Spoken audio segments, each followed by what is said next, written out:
सुन रहे हैं एनकोर गुप्ता की शानदार प्रस्तुति। डीजे लाल बाबू राजा, डीजे लाल बाबू राजा। जय चंडिका रिकॉर्डिंग स्टूडियो, राजा सोनबरसा। जो न मरबौ तोहरे करना अइह कबर पहोई तै मिलना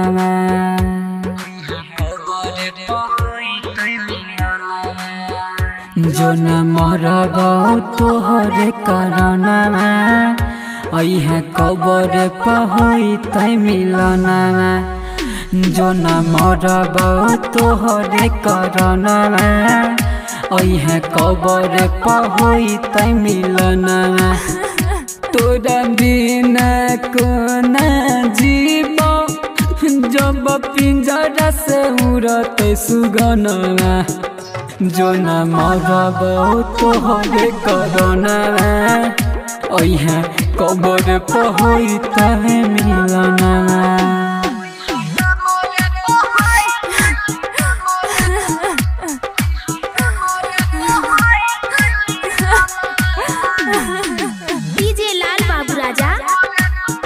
चंडिका रिकॉर्डिंग स्टूडियो, राजा सोनबरसा।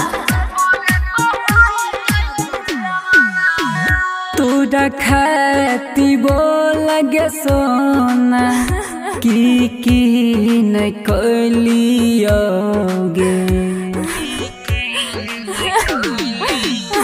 हाँ तोरा खाती बोलगे सोना की न कलियोगे जे जे तू मंगले हम पल भर में देलियोगे बस भेल तने गलती दिल तोड़ा देलियोगे जनवा जो न मरबौ तोहरे करना अइह कबर पहोई तै मिलना।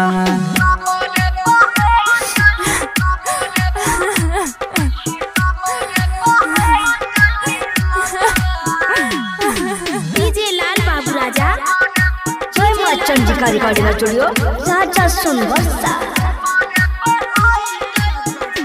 हाँ फूलवा से भरल हमर बगिया उजड़ल गे सोना